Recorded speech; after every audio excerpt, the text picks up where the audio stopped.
Open up the Eugene collab for 5 minutes. Unfortunately, all the collabs I do with Eugene are on his computer because he refuses to use FL Studio, and it kind of was a good opportunity for me to get used to Ableton.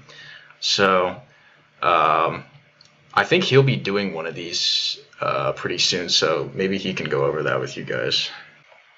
Yeah, FL Gang. I think it's kind of really valuable for producers who work in FL to watch someone do a live stream in FL, just because like I feel like the workflow is like it's easier to relate to kind of like the workflow because it's like you're so used to the software. No, I'm not switching to Ableton, but I do use it. I think it's useful to know other projects just in case if you're working on something with someone who isn't familiar with the DAW that you naturally use. Anything you see in Ableton that might be more prevalent than FL? Both are powerful. It's hard to distinguish the differences. Yeah, absolutely. There's a lot of plugins in Ableton that are really valuable, in my opinion. And it's like stuff that I wish I had in FL. Corpus is really fun. The natural saturator in Ableton is super useful just to beef up a sound. What else? Operator obviously is a fantastic plugin. So yeah, I mean you kind of everything kind of has its unique sound that kind of makes it stand out. It's just making the best with what you got. I know that Reason has a bunch of really cool VSTs. What's up, bro? What's up, guys? Yeah, gross beats. The halftime thing that you do in FL is something that Ableton really should have. Yeah, FL Granulizer is great. I use that a lot.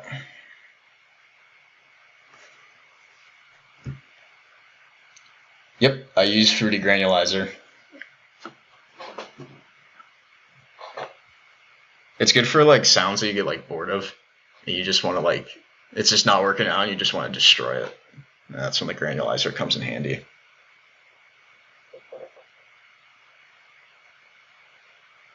Do you smash FL to clip your tracks? You'll find out in 2 minutes. But yes, to answer your question. I mean, it really depends. It really depends on the aggression and the amount of distortion you want on your sound. But if you're making heavy trap, you're gonna clip. What is granulizer? I'll show you. So Fruity Granulizer is in the VST channel tab. It is right here. It pops up right here. Looks like a really simple thing because it is. So what you do is you just say if you have like a sample that you want to granulize, you literally just drag it in, and then that sample will be in the granulizer, and then you can just mess around with it. Really, just like it's granulizing is a lot of like time stretching, kind of destroys the sound in a way. So yeah. So what's up, guys? I'm Stuca. I'm from San Diego. I've been producing for almost 7-8 years now, but really didn't kind of jump onto the scene until maybe 1.5 2 years ago. Been releasing recently with Never Say Die Black Label. Did a track on Wakan with G-Rex a year ago. Released consistently with Jadu Dalla. Kind of jumping around a lot, making a whole bunch of different kinds of music, and today I'll be going through a couple of projects, pretty different projects, kind of give some different sound design techniques for you guys to use in your own projects. So first one we got here is Brick. This was one I released with the Jadu last year, about I think like 10 months ago. Yep, we fixed all the problems and we're starting right now. So I'll just go over it. I'll just start over. I kind of got into it a little bit, but we had technical problems, so yeah, I'll just start over from the beginning. I'll play it through. Give me a thumbs up if you guys if the sound's good on the project right now.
Stand out, get more views, and way more engagement. Bring your music to life. Get Music Visualizer. In every format, even for social media. Get started today. The link is in the description.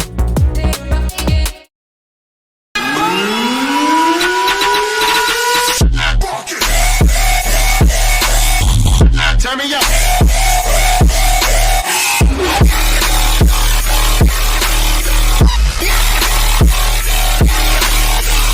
Gangsta.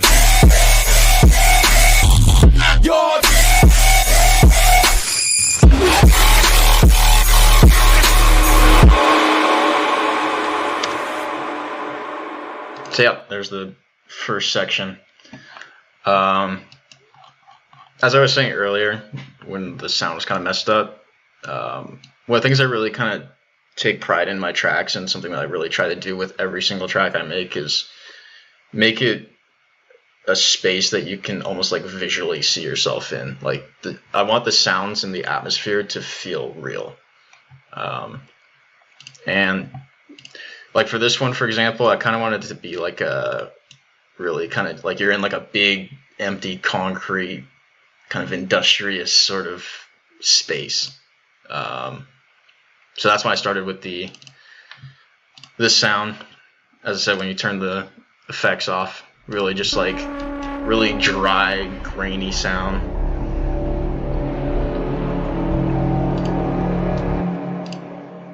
But then when you turn the effects back on, you just get that really nice, Ubik A is really good for this, you get that really nice low reverb that just kind of has a really long tail and feels kind of cold and empty in a way, which is really unique.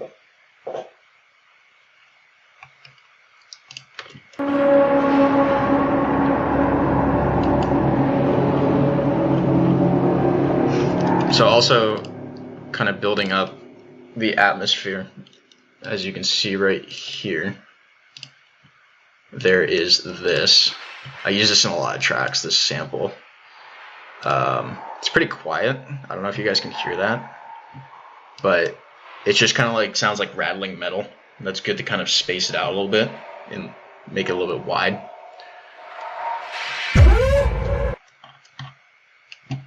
And then here, just to kind of bring in another sound on top of those two sounds, just kind of keep on adding more elements, kind of keep the listener engaged, I feel like is a good way to put it.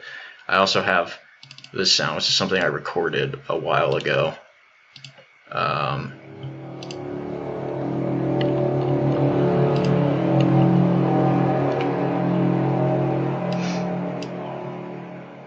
Just like a really simple sound. Once again, throwing the Ubik A on it, kind of give it a little bit of space. But I mean, when you put them all together, you get, you know, an interesting room space, I would say. I'm also panning it as well to kind of give it a little bit of movement.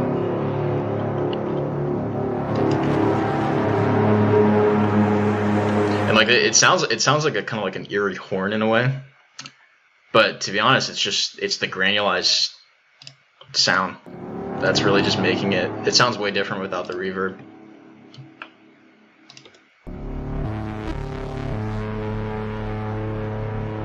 Like, it sounds pretty bland and not interesting, but the reverb kind of just spreads it all out and makes it this really roomy, pretty sound. Okay, let's move on to the build a little bit.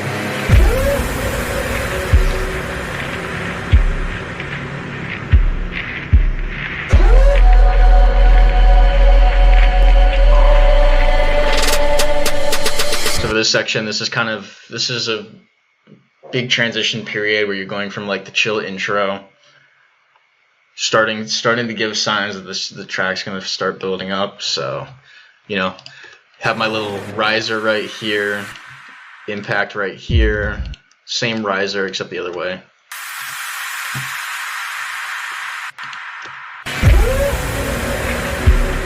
Adding a little bit of percussion just to give it a little bit of movement. This little sound.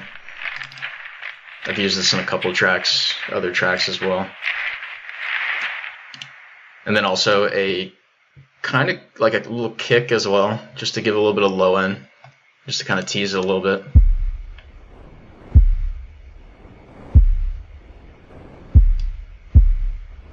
It's kind of a big boomy kind of kick.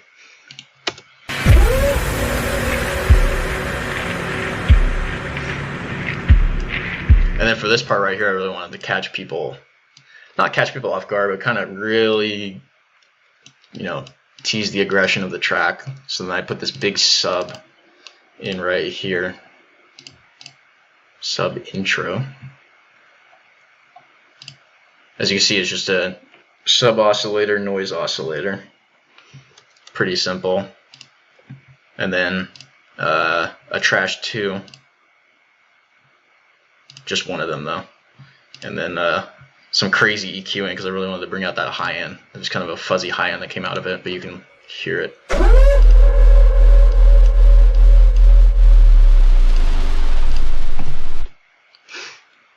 So yeah.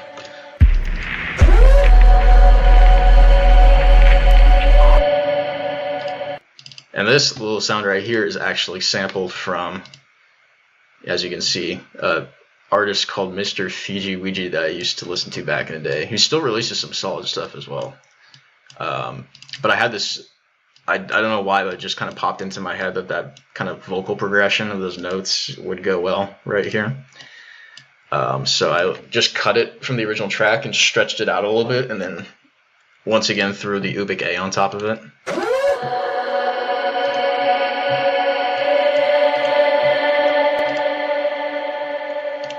You know, keeping it simple. Just a little bit of reverb. Also got these little sirens. Always love throwing sirens in. I think it really, you know, it's an alarm. It, like, you know, if people are like, oh shit, you know, stuff's gonna kick off. Play it twice.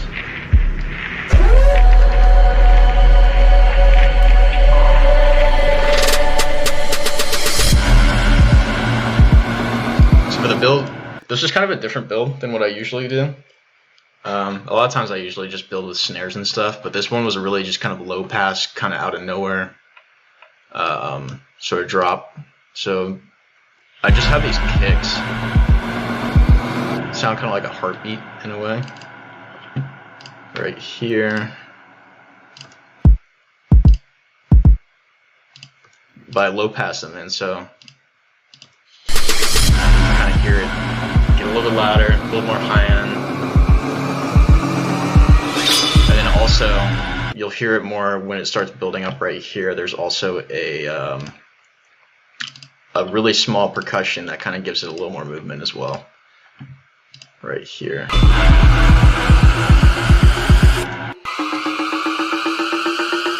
Kind of plasticky sort of sound, I would say.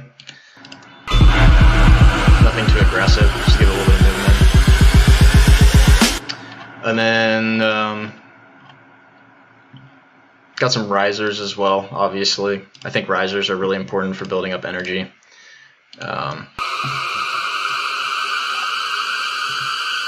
Just really kind of a lot of high end is good for a lot of builds, I think. This one gives it a little bit of movement. And then I got this little snare, it's like a drop down snare sort of sample to go into the drop. It was originally just some four-steel drum loop thing, like that. But you can see I have a Ubik S on it, which is technically, it's just a frequency shifter. I know there's one in the new version of FL. I'm still using FL12 just because I love it and it has everything I need. But yeah, I mean, any frequency shifter would work for this. So all I'm doing is just shifting a tiny bit to kind of make the percussion sound like it's going down, as you can hear. And I'll play without it just to give you a reference.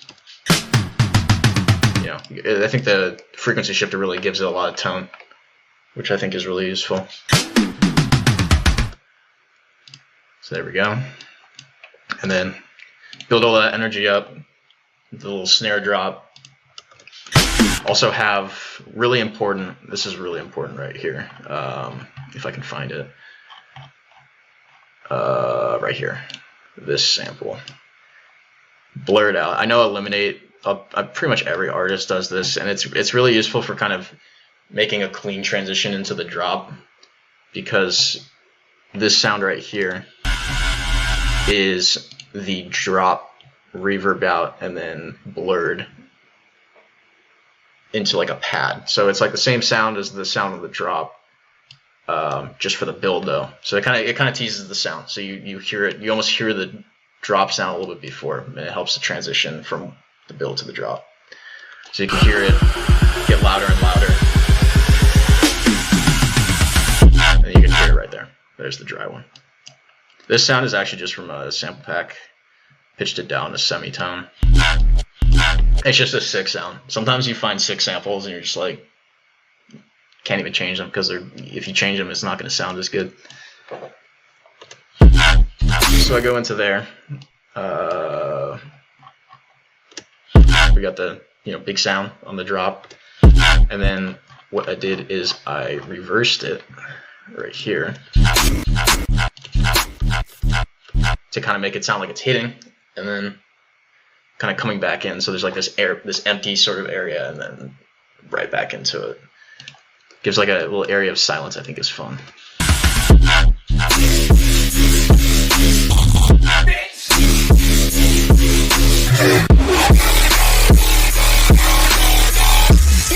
Alright, let me see what you guys are interested in seeing.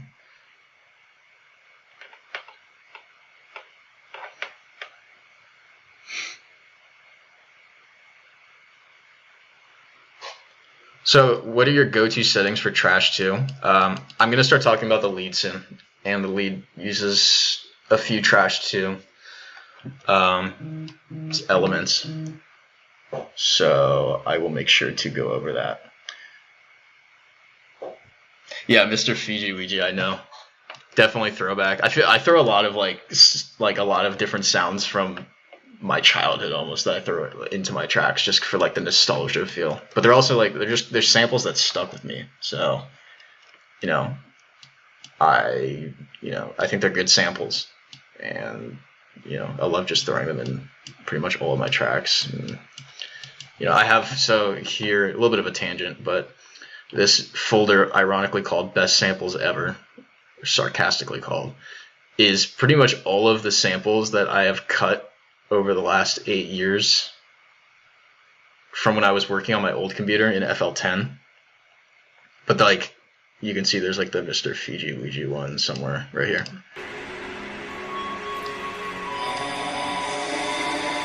So I'm a lazy ass, and I literally just use the vocals from there because they're so good. But sorry Mr. Fiji Ouija.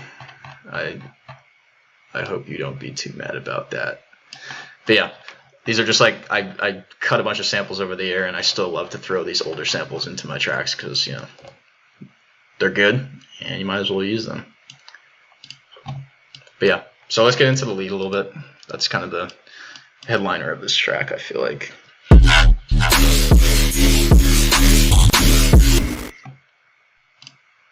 So this is the patch for it. Let me solo it out. This is a pretty similar patch actually to the one that was used for Split and Inferno. A little bit of a different effect chain though. So really simple. A lot of times my patches in Serum are really simple wave shapes. It's usually either a sine wave, like a mirrored square wave like this. Actually, this is a saw wave, but it's technically more of a square. It's just mirrored. But yeah, really simple. Like I know, like there's a lot of sick like Virtual Riot like wavetables and stuff that you just get some crazy sounds. But the thing is I really like starting simple and then kind of putting a bunch of effects on top of it to make it sound more complex step by step. And I think that's why a lot of people like using Operator in Ableton, because Operator is also really simple. You usually just start with a sine wave and then build off of it. So as you can see, this LFO right here is creating a little bit of movement for this Phase 48 filter. Let me play it without the filter. You can hear how it's boosting those frequencies a lot. I mean, it is boosting frequencies 48 dB. So you can really just hear the differences. I mean, you think about it, like it's pushing a few little frequencies a lot. So you're going to get that really kind of piercing sound, which is kind of what I was going for. And when you give it a little bit of that movement, it makes the sound more interesting for sure. Like without the filter, it's just really flat. But when you give it that little bit of movement, it makes it come to life. Have a high pass filter on it just to kind of, once again, give it a little bit more movement. Just take out some of the mid lows. Kind of give it, once again, just a little bit more movement. A little bit of distortion. Obviously the compressor, boosting the gain all the way up because I'm an absolute madman. Once again, pushing some notches just to get some more of those, good frequencies to stand out. A little bit of stereo width and small scale reverb to kind of give it a little bit, make it a little more spacey. Like if I play without it, it'll sound.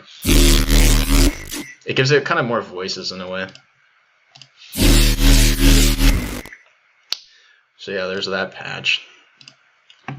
But then the effects on it are really making a difference as well.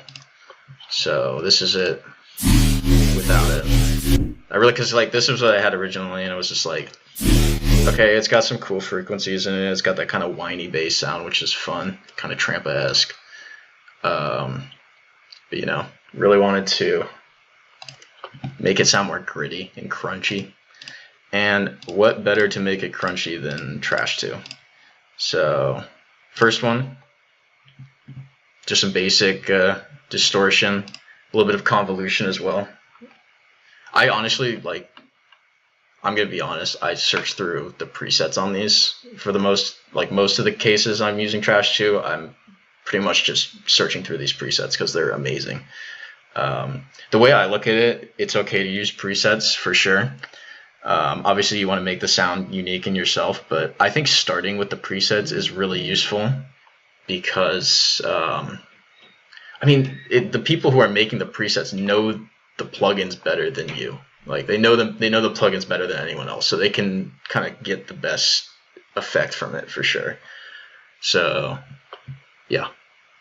Here's the first Trash when I put it on top of it. Gives it a little more crunch.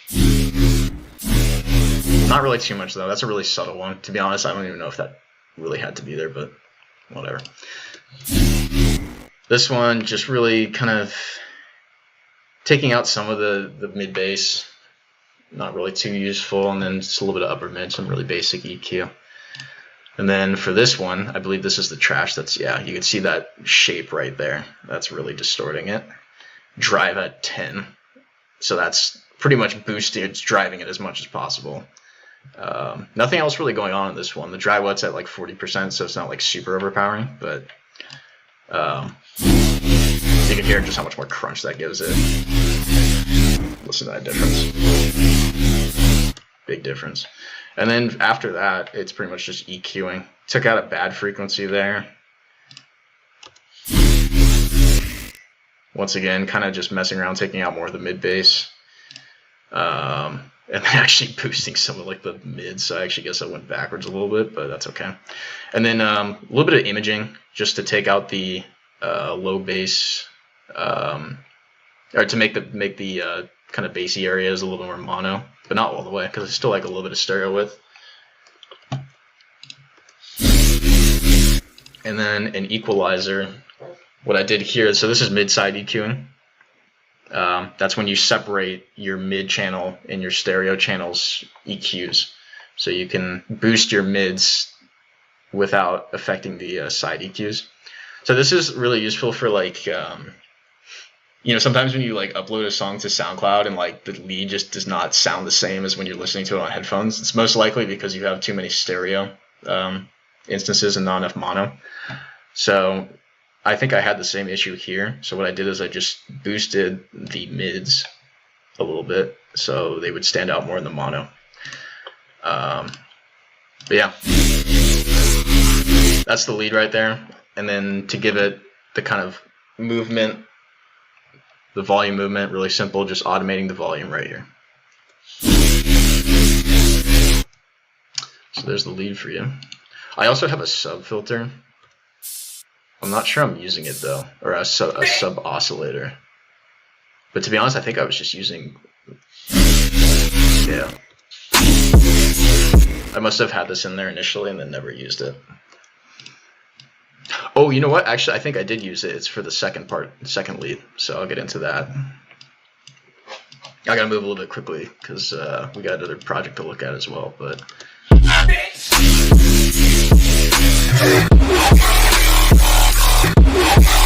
yeah, that's where the sub comes in. So then I was working on a different lead right here.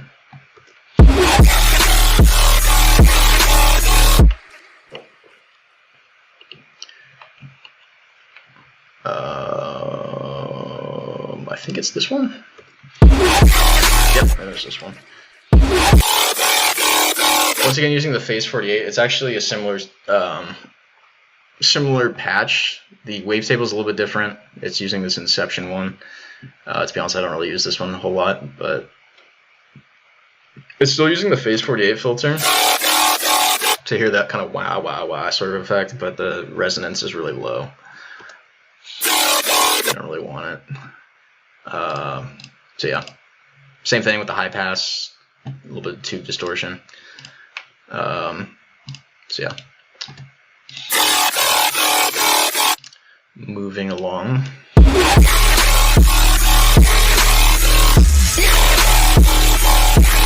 Also, another really useful thing when you're producing, to kind of give like transition points in the drops when you're going through like certain parts of the drops and you're moving on to a different part. Little like really subtle risers are good. So I got one right there. Then the cymbal, reverse cymbal, and then right back into the second.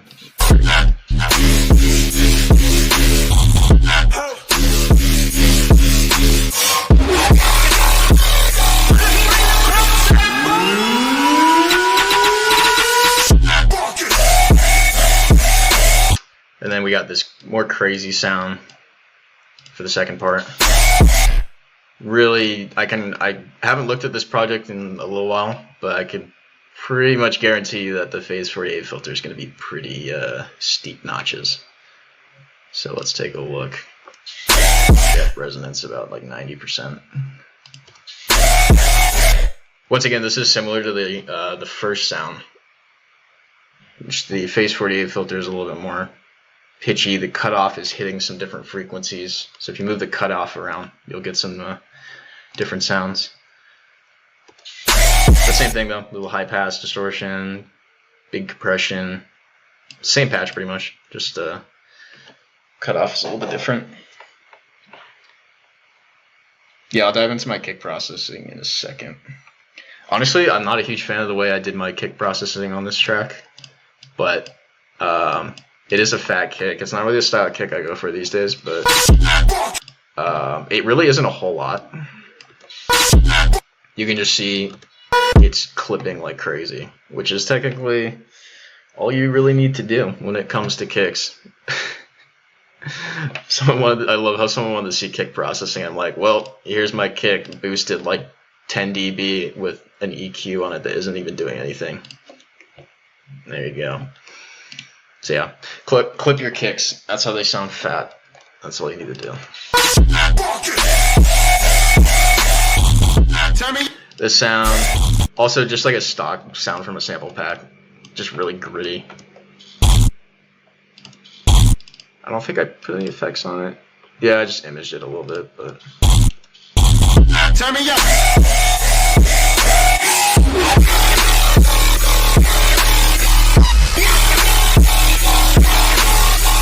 Gangsta.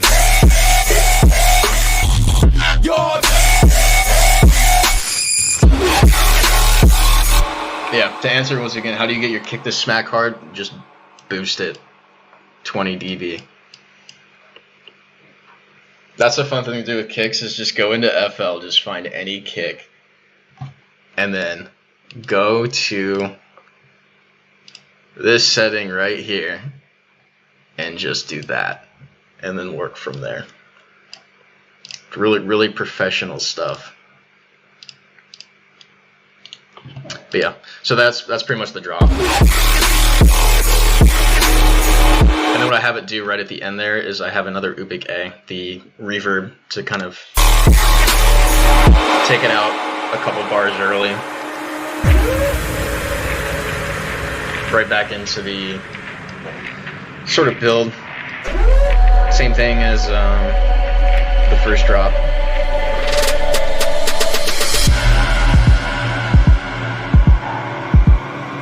Yeah, the build on this part is exactly the same. Except actually, I took away the drums for this part.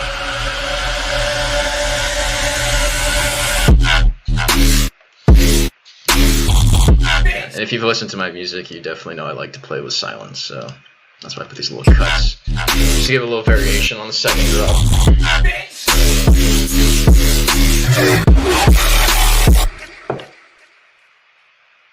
How do you get the automations to stop between the side chains?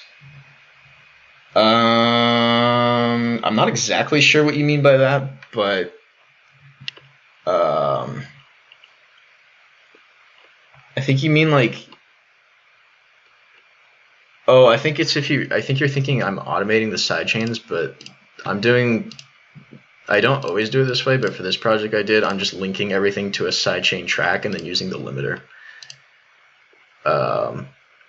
to sidechain. So when I'm automating everything else, it's not getting affected. But yeah. But if you are using automation to sidechain, which is completely fine as well, I do that depending on the track if I want like a specific kind of sidechain effect. What I usually do is have like a utility or some sort of volume controller that I use for other sort of automation. So yeah, and then one last thing I want to do on this project, just go through the second part of the drop, second part of the second drop. So it kind of builds up again.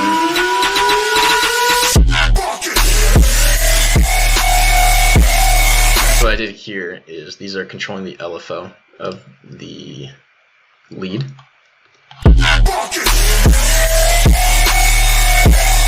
So what it's doing here is it's slowing down the LFO speed. So it's not like 1, 2, 3, 4. It's just like a really long stretched out version of it. And then right here I want it to be like quicker. So then I just sped it up again.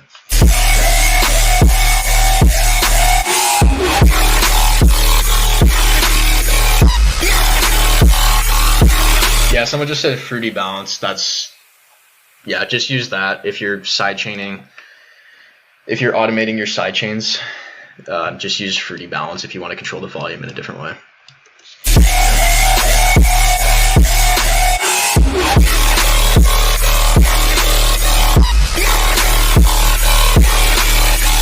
Gangster. Yo.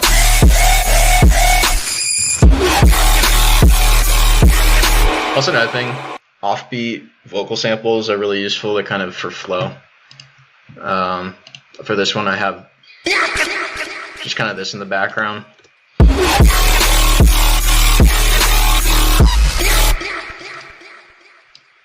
And if I play the whole sample, you guys might recognize where this is from.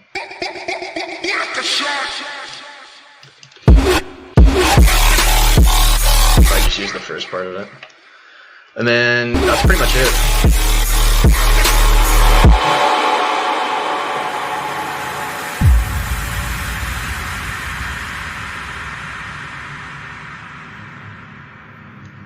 Okay. So yeah, if you guys have any like really quick questions, I do want to get to the next project as well. But if you guys have any questions about this project real quick, just let me know. Do you have to buy the full version of Serum to do automation on the LFO? It never lets me. That's really weird because that's like a basic function. If you mean automation on the LFO, I think oh, you know what? I think you're misunderstanding me a little bit. When I meant automating the LFO, I meant automating the rate. So if you just click on it, say if you want to automate the rate of this LFO, and you can go up here to this knob and just do create automation clip, and then you have your automation clip that's controlling the rate. Oh, master chain. My master chains are really basic. Sometimes there's nothing on them. Like for Inferno, for example, like because everything was so fucking distorted, I had like an EQ and that was it. Yep, you can see for this one too. EQ, taking out a little bit of that low mid again, and soft clipper. That's it. And then here's another useful tool for you guys. This EQ I just have at the end of my master chain, and what I do is like I low pass it, and then so I'm just focusing on like the really low end sub. It's good for like making sure that your sub frequencies are sounding good, they're sounding clean. Just make sure everything's good. But yeah. Any last questions about this one? Let's see what we got. How do you go about making a lot of scary intros without using a lot of impacts? Pads and textures, really useful.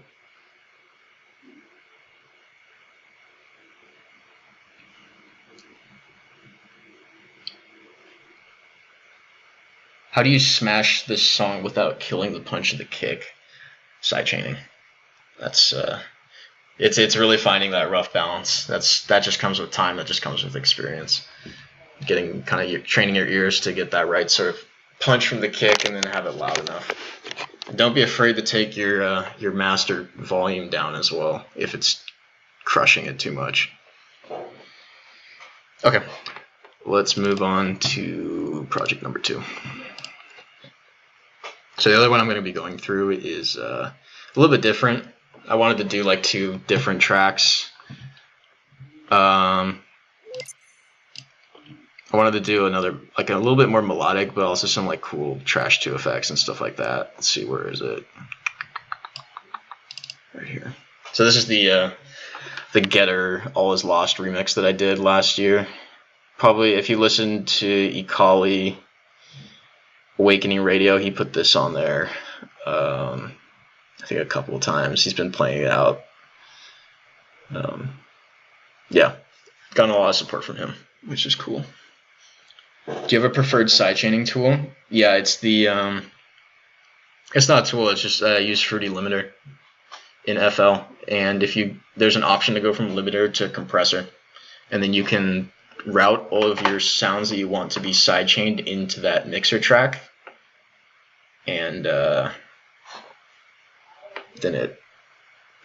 you have like a trigger channel where you put your kick and your snare, and then it will take the signal from the kick and snare and duck everything underneath it. I'll show you guys that again right now because I did it on this project as well. Do Do you hard clip limit on master? No. I usually just let it roam free. Sometimes I release tracks that are sitting at like 5 dB above 0.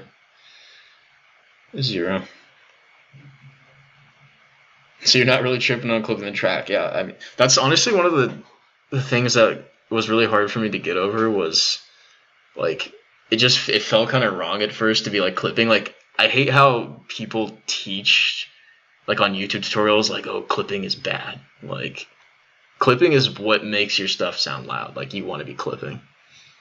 The best, honestly, one of the best tutorials that I ever watched was a Mr. Carmack kick drum tutorial where the guy was in Ableton and he was like, all right, here's this basic kick drum. I'm going to boost it 20 dB. There's your Carmack kick. And it sounds stupid, but he's right. That's how you do it.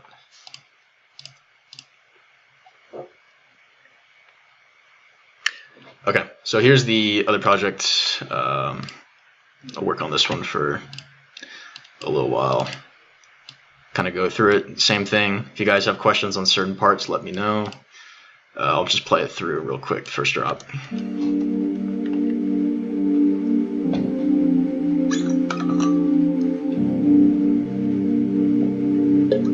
For you guys that didn't hear, this is the Getter All Is Lost remix that I did last year.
So yeah, there's this one, kind of similar to the other track in a way that it's really ambient start. It takes a while for it to kind of get moving, but I really wanted, you know, once again to make it sort of atmospheric and pretty.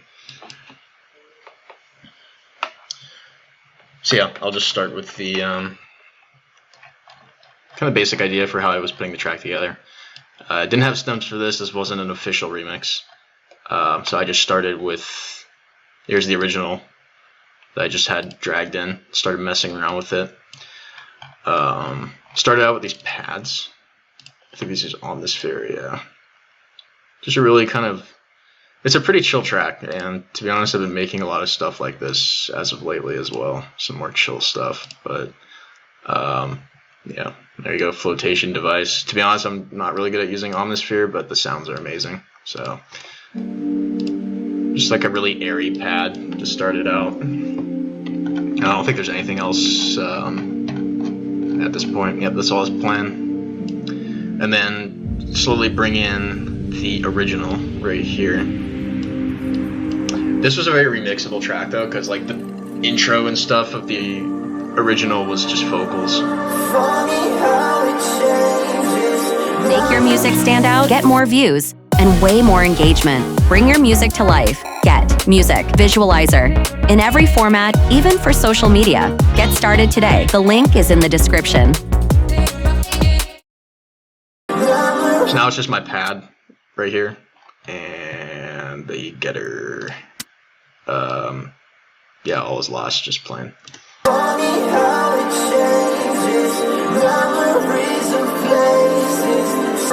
And then for this right here, just really simple sampling.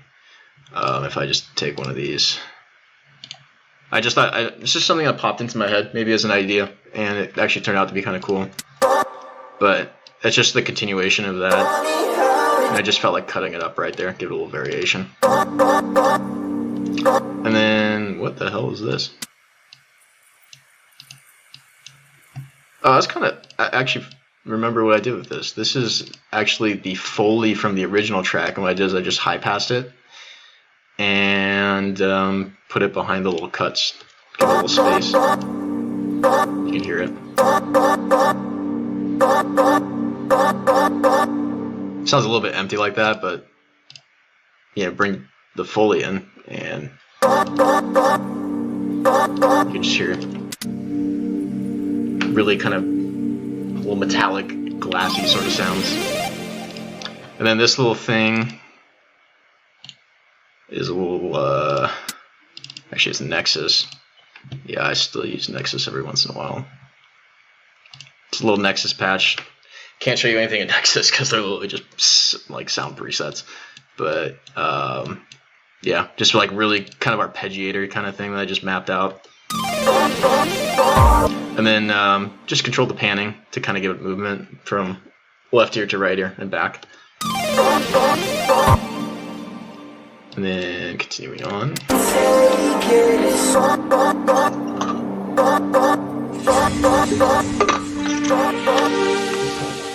Yes, there is a little bit of reverb on the chops. So I made a unique sample in FL. So like you just go here, make unique, and then routed it to a different mixer track. So yeah, there is reverb. There's also a little bit of the gay as well. Actually, the gay is off, so I must have used that for something else, a different part of the track. But yeah. And then once again, little pad just to keep it interesting right here. A little synth, different one. Another Omnisphere patch.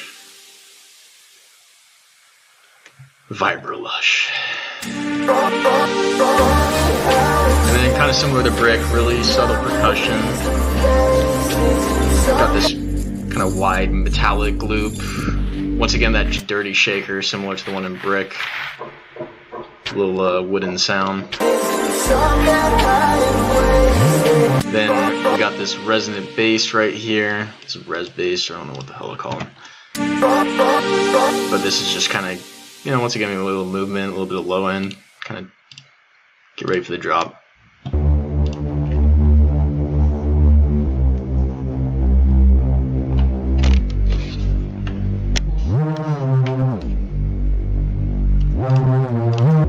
It's always fun to put the little slide notes with kind of long basses like this. And for you producers who are a little bit more beginners, the way to do slide notes is you go click on a note, and this little thing right here, this is usually off. So that's just, if you turn it off, it's just a regular note, but click it, it turns into a slide note, click accept, and during this duration of how long this note is, it will slide to that note instead of just instantly changing to the other note. So like if I did like longer, it'd be like longer to get to that D, G. I think it's a D. It's just the original sample's a G. But all right, whatever. Yep. So there's that bass building up energy. Put a little impact there. A little low end. Once again, I have my risers, a siren, once again.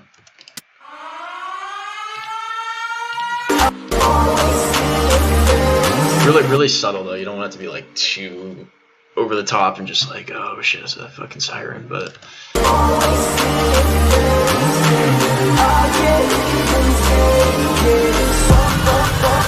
little kick drum right here.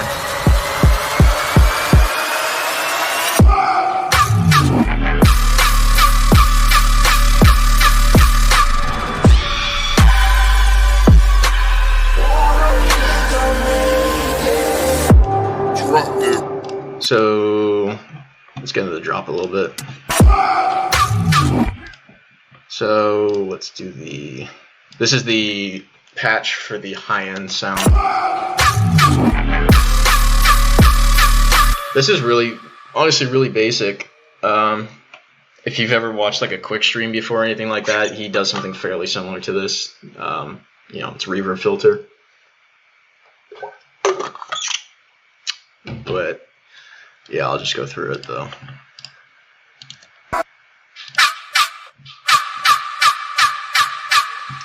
So it's got, your reverb filter, gives it, most of you should be used to what a reverb filter sounds like. That's it without it. But the reverb, to be honest, I don't even know how the reverb filter works to make it sound the way it does. It honestly is beyond me, but the way I look at it is it technically like smears a sound out in a way. It makes it, it's like a smeary metallic sound. But yeah.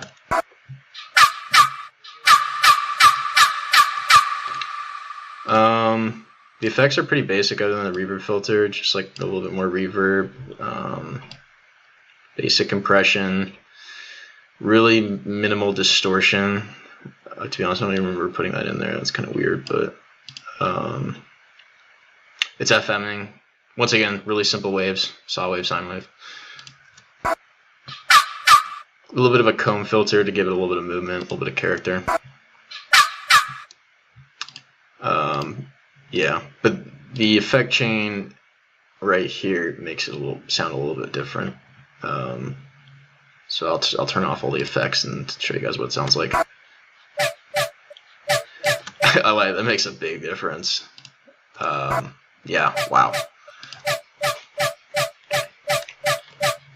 That's pretty wild, actually. I don't remember it being that much different, but yeah.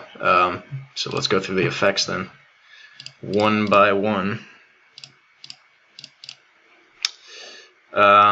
So this is wow filter, really useful for kind of pushing out frequencies, kind of getting vowel-y effects, gives your sound more tonal elements. It's a really old plugin. I think it's free. I can't remember. But yeah, it's an older plugin. That's pretty much what's making most of the tone. That's pretty cool. So you can see what I'm doing is it's like I got vowel A, vowel B. I'm getting a little bit of the kind of ooh sort of sound, but it's more the ah. Resonance really high up, so it's really prominent. There's the overdrive option. Give it a little bit of like a drive effect. But yeah, that's what's making actually a lot of the tones. That's pretty cool. So then we got a trash 2. I think I just threw this in to boost it a little bit, give it a little. It's kind of a really basic trash 2. Yep, that's all it's doing. It's just compressing it. And then I cut out a lot of the low end because I had like a big sub in this and didn't really need a whole lot of it in the lead. And I didn't want any of it to get in the way of the sub. So really 1K up is really all I used. We got the reverb. Always useful reverb. And then once again imaging. I don't think oh wait, yeah I did. So I did a little bit of stereo width just to kind of spread it out a little bit. And then equalizer. It looks like I didn't even do anything with this. It's just there. But once again, the mid-side EQ. Say if your track sounds a little bit too stereo, this is useful. But didn't need it for this one, I guess.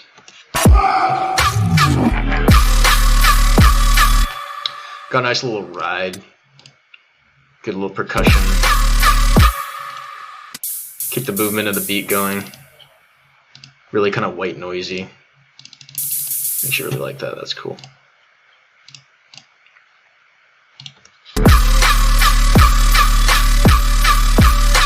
I like to separate my drops into kind of like very distinctive sections. So like, I really like to switch it up, which is why I kind of like Took away a lot of the drums at this point. Changed the sub as well.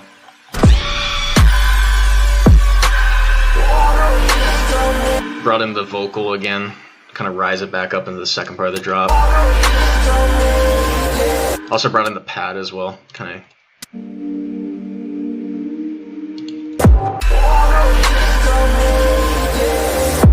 Yeah, don't worry, I'll go over the sub for sure.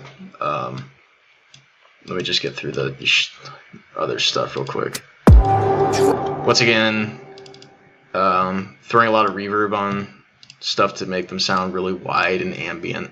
This Ubik A plugin is amazing. You can listen to it without it. Sounds pretty dry. It's just Ubik. Just throw it on top. Honestly, a Valhalla Room and whatever, pretty much any reverb plugin, kind of high-end reverb plugins will give you the same effect, just about. I just prefer to use this one because I have it.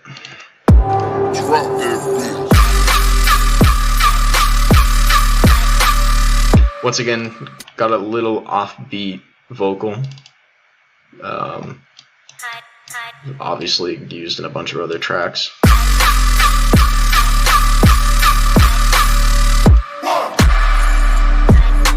Alright, let's go over the sub, because that's kind of the centerpiece of this track. I've had a bunch of people ask me how I made this. Well, here you go. Actually, I don't think it's that one. Where is it? So it's an 808 with a bunch of effects on it. So, yeah, we got an 808 sample right here. Actually, you know what? I don't think it's this one either. Where is it? It should be a bunch of trashes. Yep, there it is. This one. Yeah. So you got the main sub, kind of big boomy low end, and so I have two 808 samples. I've separated them. So I got one that's, you know, giving me my low end, my sub, and then I have another one that's just for like the high end kind of distorted frequencies. So I got this one, and then I got this one. This one doesn't have any high end. This is just, I was distorting it, and then, I mean, this one doesn't have any low end. But yeah, I was just distorting it, and then use that for like the upper piece of the 808. And then together, they make that. Noise filter, kind of give it a little more space in the sound. Really useful. Just fills up some of the frequencies that maybe aren't getting enough.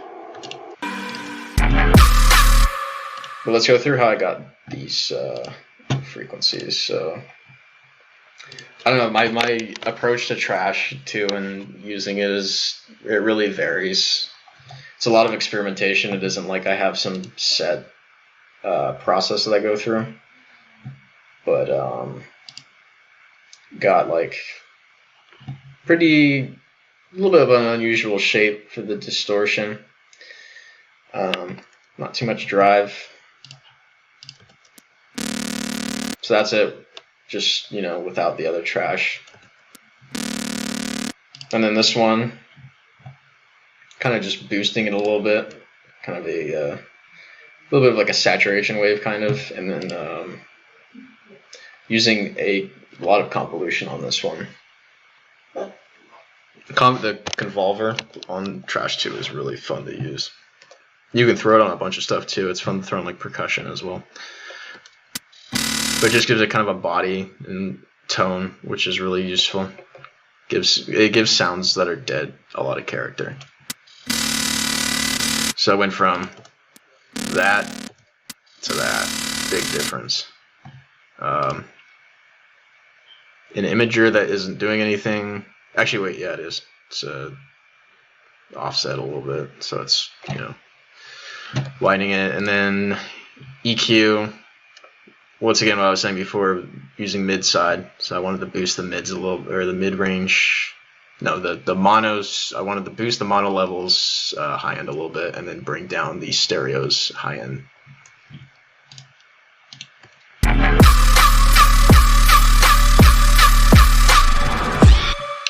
And that sort of pitch down effect is really simple. It's not anything special. It's just the sample is pitching down, and the distortion is changing along with it, along with the frequency pitching. So you can just hear it like a little tape stop effect. So what I'm doing there is I'm just going to my 808. Same thing with the slide notes. So this is the regular note going down 2 octaves.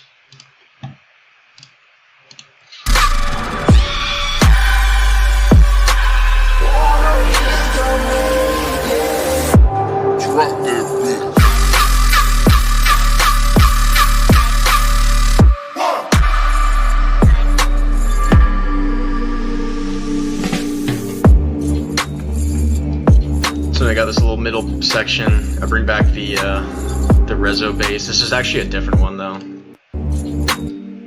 Actually no, it's the same one. Different pattern though, a little bit. Some different notes right here. Bring back the percussion from the intro as well.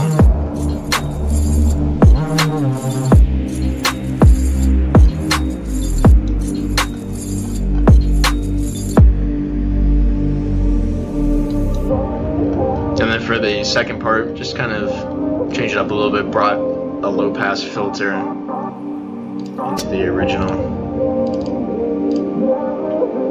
You can see it right here, just low passed. And I bring away the low pass filter. You can see how I just automated it. Take it away.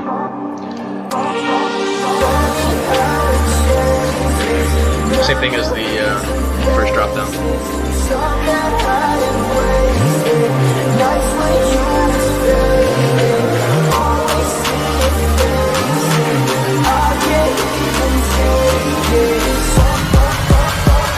Made the build a little bit different. Kind of, I put a different vocal sample in that's a little bit longer, so I built this part up a little bit faster. Close my eyes and this feeling goes back.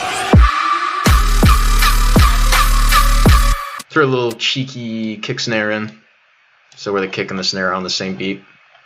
So you can hear there's both the kick and the snare right there.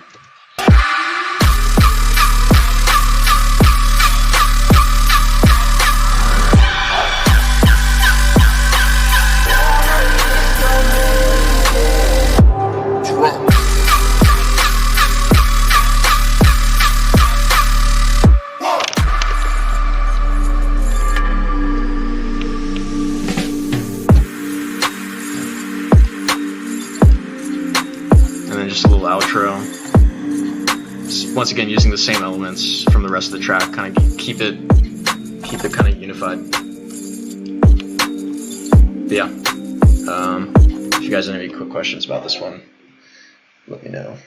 Can you go over your vocal processing? To be honest, I didn't do any vocal processing on these tracks, just because I was using like the one from the original song that Getter did. But I don't really, I'm not huge into vocal processing. That's definitely not my strength, but when I am working with vocals, I will say I think compression is really useful to kind of make sure that all of the vocals are at a similar volume, similar level. Reverb is always useful in small increments. Vocal processing I feel like is something that my roommate Eugene would really help you guys out with. He's the master at that. He's got some like crazy chain where he does like choirs and like dual channel crazy stuff. I don't know. How do you go about making a remix without the stems? So I kind of went over that originally.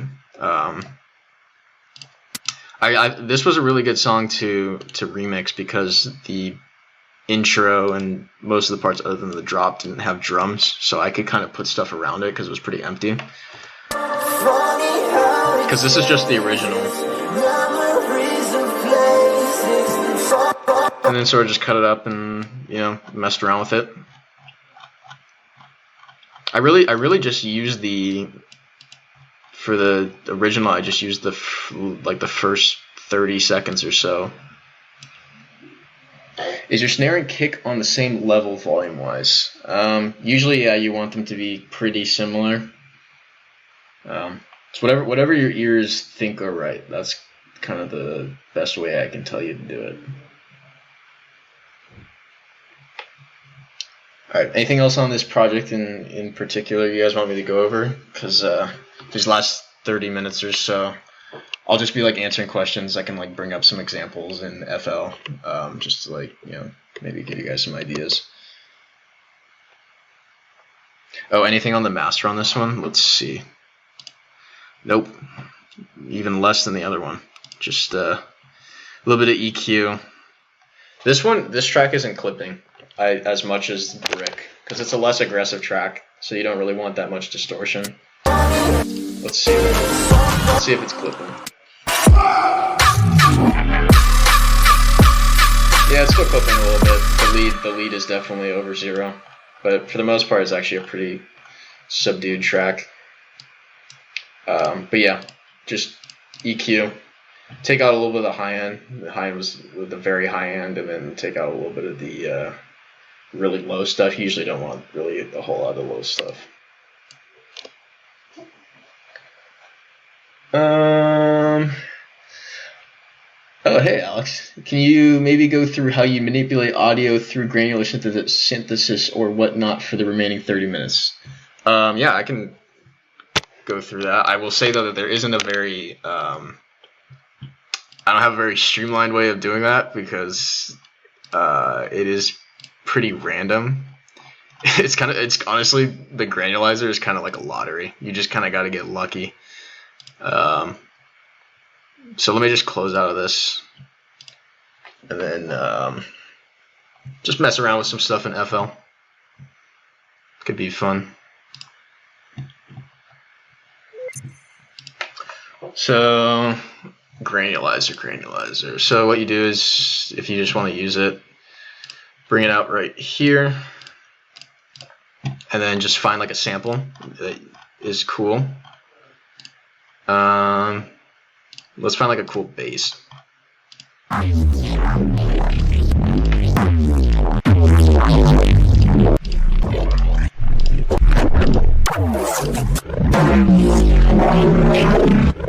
Yeah, let's not get too picky. So what you do is, yeah, as you saw, just drag it in there. So now this sample is in the granulizer. Put a note in the piano roll.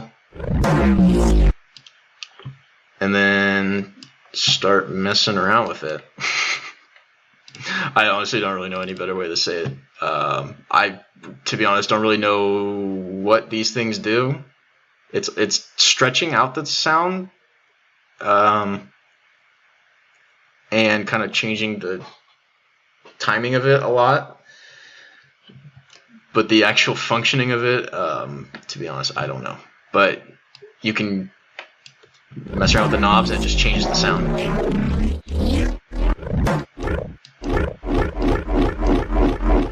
You get some like weird looping and stuff.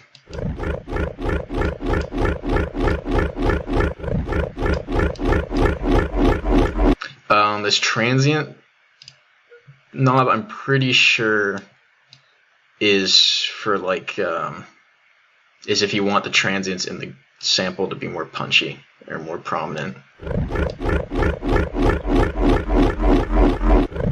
be honest though, I don't know.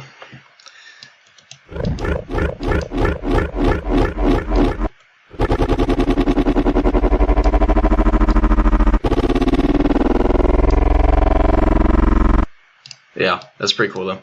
And then the other thing too is, like, because you have it in a piano roll, you can just like change the pitch of it. So like once you have like a cool like sort of spread out thing,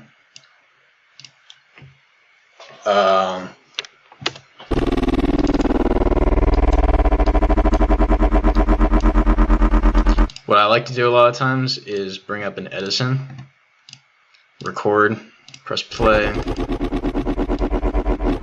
mess around with the knobs.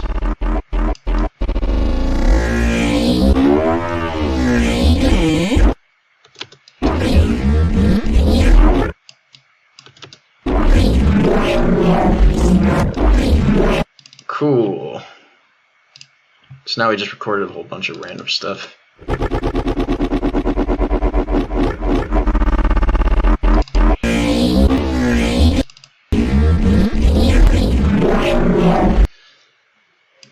The other thing too, here I'll show you guys this really quick. But so yeah, we got like this recording. So what I'm gonna do now is bring this into here. Really useful tip though. You see this little button right here? If you just click, drag, it just brings the sample right in. So now I got it in here. And now we kind of can do whatever we want with it. See what you guys are saying.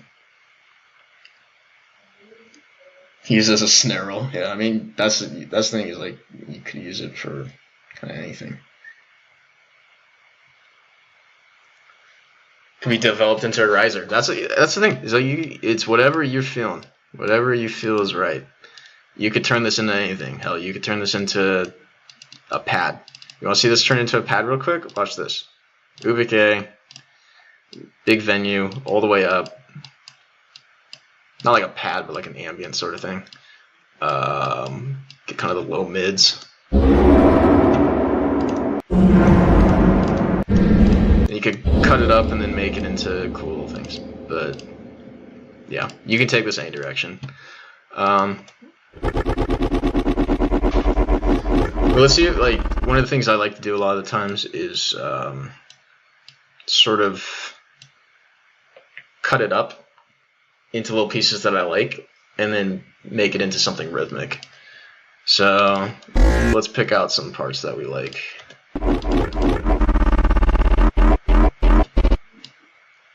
This part's kind of cool.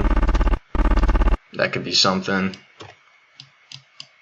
Hell, are we about to start my next banger of the century right here? We'll see. But so I like that piece. Also, when you press C, you get this cut tool, really useful for just cutting up samples. So we got that. That could be fun. Let's see what other stuff we got. I like these little things.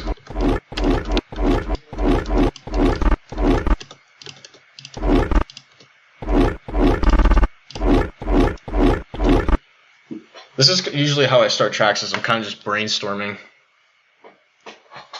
Just like ideas, till something catches on, and I can kind of build off of that. I usually start with bass sounds and stuff before I do drums or builds or anything.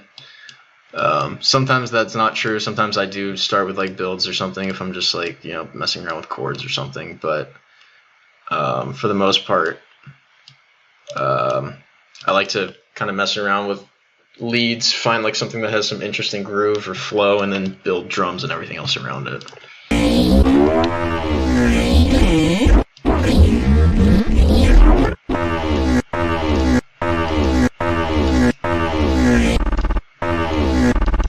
That part's kind of cool.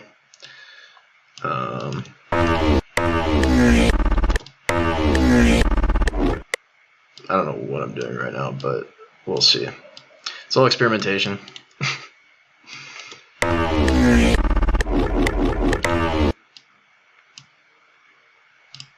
Wow, wow, wow, wow.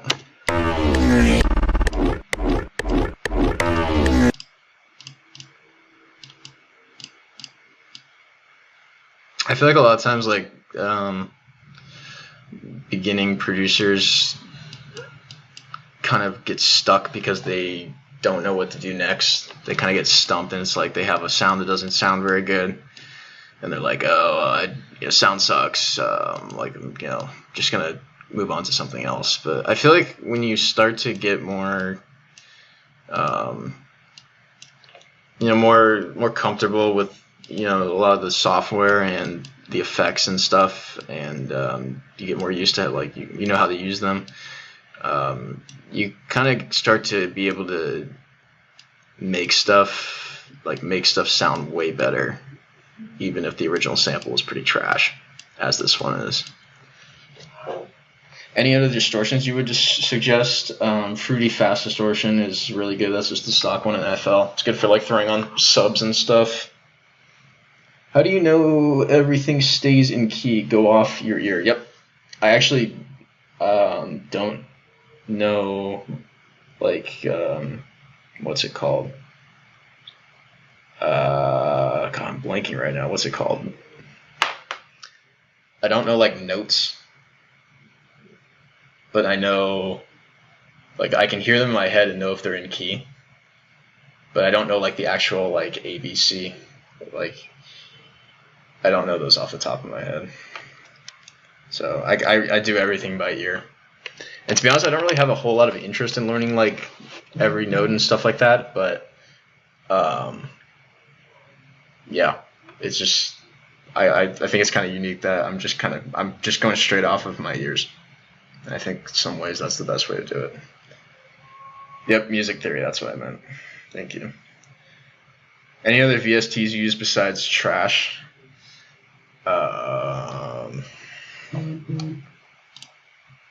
Yeah, I mean, that wow filter I use every once in a while. In Voodoo, the track I did with G-Rex, we got that kind of vowel-y sound from wow filter as well. Other plugins other than that, though, like EQ, reverb, a little bit of Camel Crusher every once in a while. Make your music stand out, get more views, and way more engagement. Bring your music to life. Get Music Visualizer. In every format, even for social media. Get started today. The link is in the description. Every once in a while. Endless Smile is good for like washing out sounds on build-ups and stuff. But keep it pretty basic, honestly.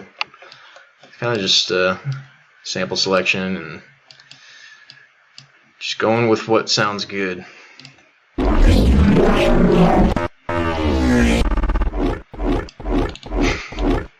That's so terrible. But here's where, like, you know, stuff can get interesting is, you know, what if we just like link something here, and then we could be like, hey, let's see what we got. So I find like looking at sound visually like helps me out with like what to do next.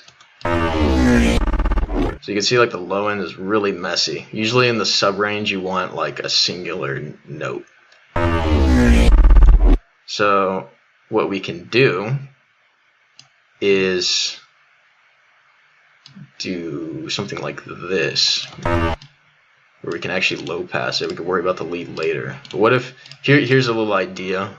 What if we only use the low end of this and make a lead out of it? So this part you can see up here.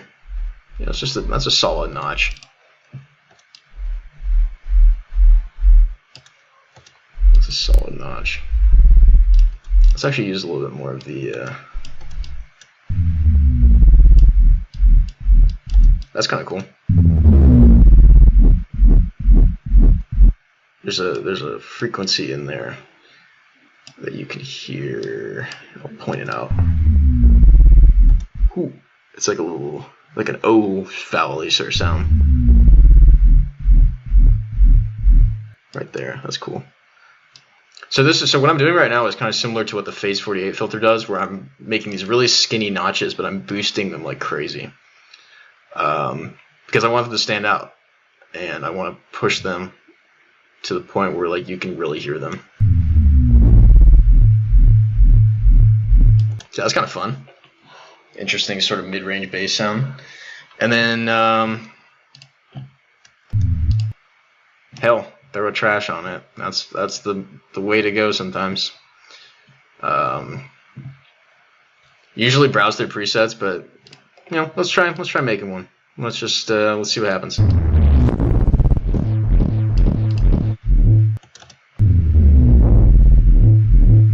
Like this wub is kind of cool. It's a unique sound. Convolver though is like really fun for giving something that's kind of boring some character. The amps are cool. It's technically what it's doing is it's emulating the sound that would how the sound would sound if it was coming out of one of these amplifiers, which is really cool. It's something that Guitar Rig does, Incomplete. This is pretty similar, but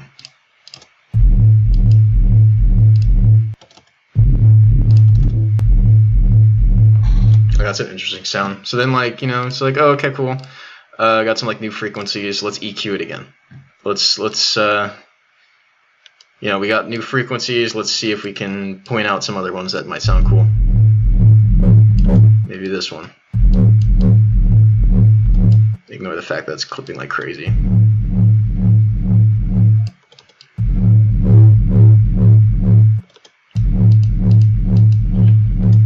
And then, you know, keep on building on it. Throw another trash on it.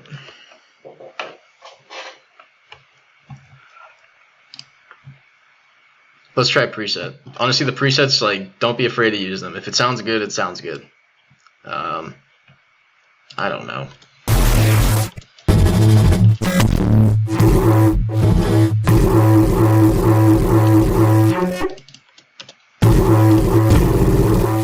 Another thing that's fun too. Let me find like a better patch for this though.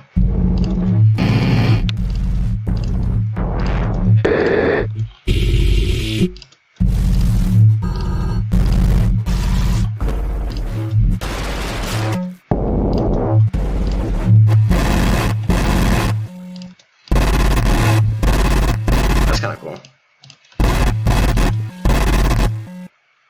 The other thing that's cool about trash too is the you'll hear it right at the end. When you keep stacking trash twos on top of each other, you get feedback. You hear that little like beeping sound. So if you keep on adding more of them on, the sound gets more unique. But there's a sound that you could definitely work with.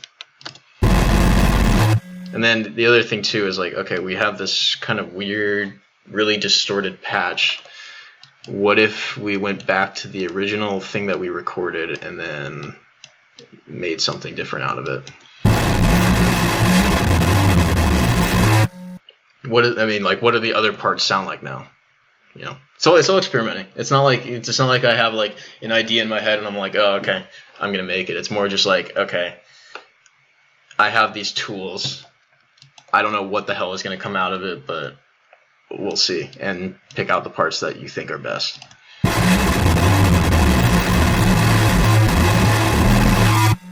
But this sounds like an absolute meme right now. That's terrible. But so it's all experimenting. A lot of the times the stuff I make sounds awful.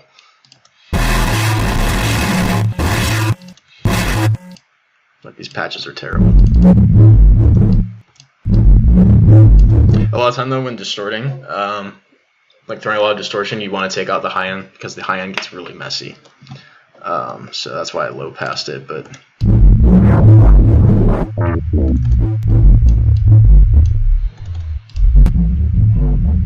that's pretty cool. Hear that sort of sound right there? So yeah, stuff just kind of pops up. Alright, let's go through some questions. We got about 12 minutes, so let's go through as many of these as I can.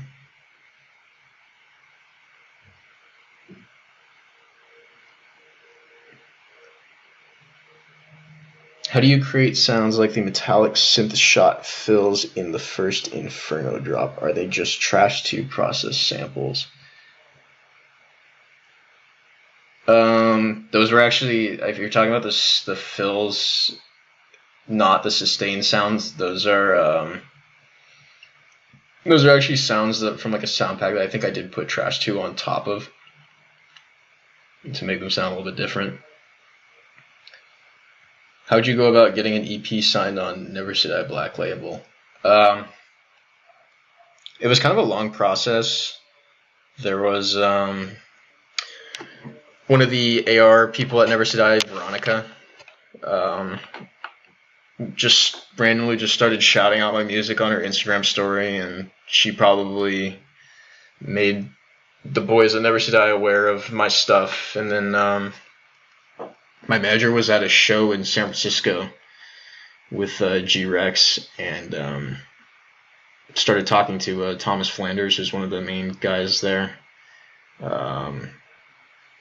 And they became friends, and they were like, hey, my client Stuca's got some music he's sitting on, and kind of went off from there. Started sending them stuff, and they were like, yeah, we'll do an EP. And then, yeah, it took a long time, though. That was, like, Veronica started, like, sharing my stuff on her Instagram story probably, like, a year and a half ago, and then the EP just came out, like, 2 months ago. So it took a while for them to they finally said, like, they wanted, like, tracks for an EP maybe middle of last year, and kept on, like, changing their mind on stuff, as is expected, though. You know, they want the best stuff, and so yeah, it was a long process, but you know, definitely worth it. And yeah, really, really good working with them. Can't say a whole lot right now, but I am working with them again on another project, which is cool. Definitely plan on doing some more stuff with them in the future. Would you ever consider doing private tutoring during quarantine? I've been thinking about that. To be honest, I'm not really like. I really like am kind of not interested in doing a whole lot of streaming and extracurricular stuff right now. Like, I really look at this kind of time as a really good opportunity to make a bunch of really good music. So when everything kind of kicks back up again, like, I will be sitting on a ton of stuff. But I'm considering it, though.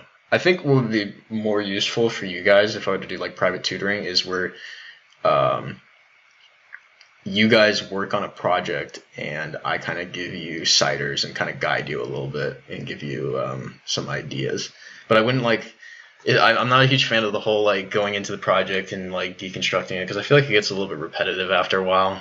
I think what would really help is having an artist that can help someone who's maybe not all the way there yet kind of create ideas. I think that's what's key. So I might do that, I might not, but yeah, keep a lookout for that. Question is way back there, but how'd you get your music in front of larger artists and larger labels in general? Do you email people, meet them through friends? So about 2 years ago, I didn't have like any connection at all to the music industry. I was just making music in my college dorm room, and all of a sudden, kind of stuff started to kick off. I did like the Tynan remix, the Shut It Down one, which did pretty well, and people were like, okay, like gaining a little bit of traction, and then I finally started sending stuff to Jadu Dalla when I was feeling confident enough in it, and they're cool because they listen to everyone's demos. Like, you just send them a link on SoundCloud, and they'll listen to it. And I sent them Split, and that was, they were like, this is sick. Like, we'll take it. I sent it to them like a week before they released it, which was pretty crazy. So it all kind of happened really quickly, and then released, and then all of a sudden from there, everything kind of just kicked off. So, yeah, it isn't really. It really isn't like a whole lot of like networking and stuff. It's like music talks for itself. I feel like, I'm only here. I'm only in this situation right now because I've made semi decent music that people seem to like. That will always be key. I kind of have a motto I go by, which is just make good music, and you'll be fine.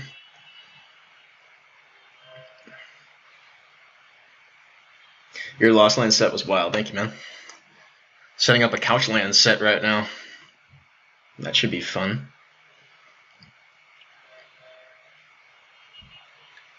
I basically make such a crap load of music, I don't stray to anything and just need to put my music in a bunch of different people's hands. I have 10 years of music and I'm sitting on, and I haven't promoted since then.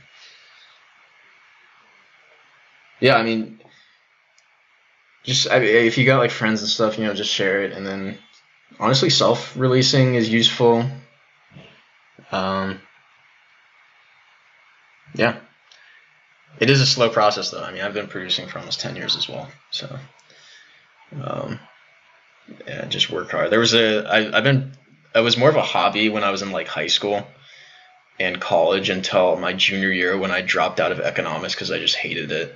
It just like did not speak to me, and I was just like, fuck this. I want to make trap.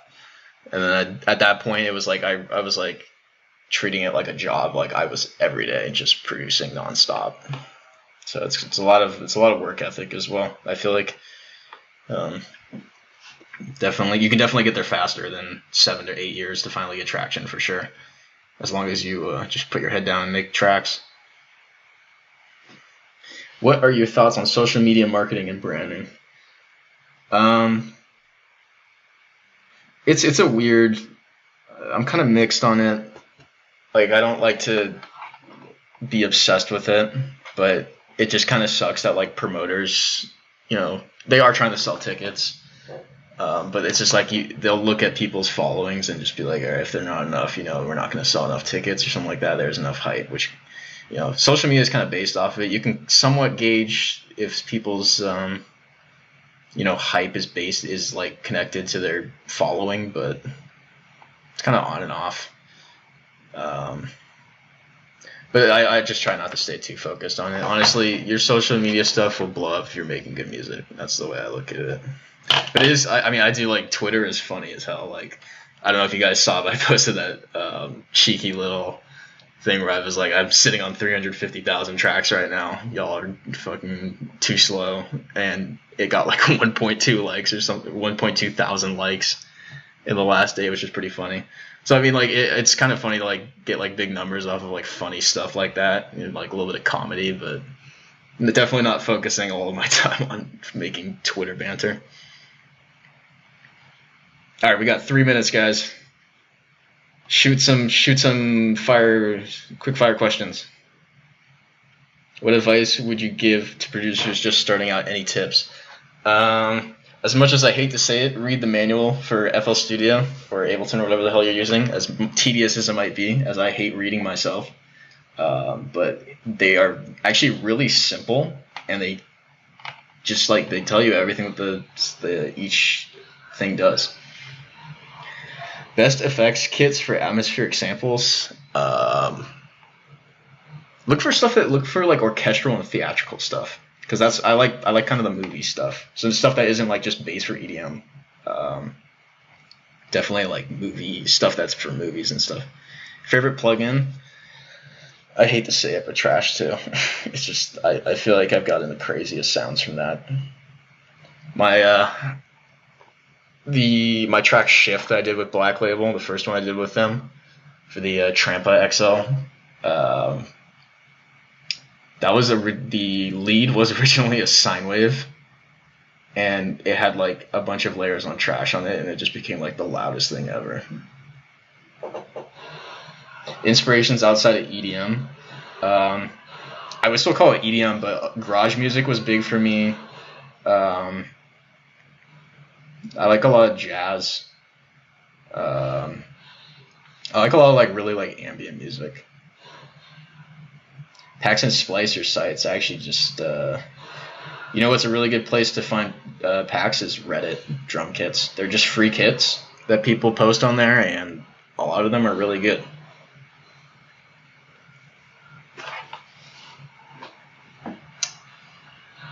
Splice pack suggestions? I actually don't use Splice. What was your first big show like? Dude, it kind of sucks. I was about to play that big Excision show middle of March, and it of course got postponed, but that would have been like my biggest show. I haven't really played a whole lot of big shows, but I did play the Lost Lands pre-party where I dropped a couple tracks in front of like 22,000 people, which was pretty wild. How'd you feel once you got on Black Label? It was pretty surreal because there was points when I was in college and I was hanging out with Eugene and like we listened to stuff on Black Label and we were like, that's never gonna happen. Like that's so far away. We were just like, this stuff is so insane and we suck. And that just shows kind of keep working. But funny enough, I didn't even know what Black Label. I didn't even know what Never Say Die was until like 3 years ago. Eugene actually introduced me to like Trampa. I was listening to like a lot of Carmack and stuff, who's still like one of my biggest inspirations, but yeah, he introduced me to Trampa, and I was like, oh, that's the kind of sounds I'm trying to go for. Was there an oh shit moment when your music took off? I would say my biggest oh shit moment was right when Split dropped. One of the first people that hit me up was Peekaboo, and I've been pretty close with him ever since. But yeah, he was just like one of the first guys to shout me out. And like I remember on SoundCloud, he sent me a message. He's like, dude, Split is insane. I was like, holy shit, it's Peekaboo. I'm just like, what the fuck is going on? And that was before Peekaboo even like blew up. That was back almost 2 years ago when he was still doing pretty well, but he wasn't like the massive tour that he is now. But that was like, I don't know, it was a pretty cool moment. Yeah, thank you so much, guys, for tuning in. It looks like we're just about out of time, but yeah, I hope you guys enjoyed it. Yeah, I might do one of these again sometime soon. I'd have to decide that though. I'll let you guys know if I do private tutoring and stuff. But hope you guys learned something. Hope you do. Hope you make some music in these tough times. Hope you guys. Even if it's a hobby, just stay busy. So thank you so much, guys. Have a good one. Peace.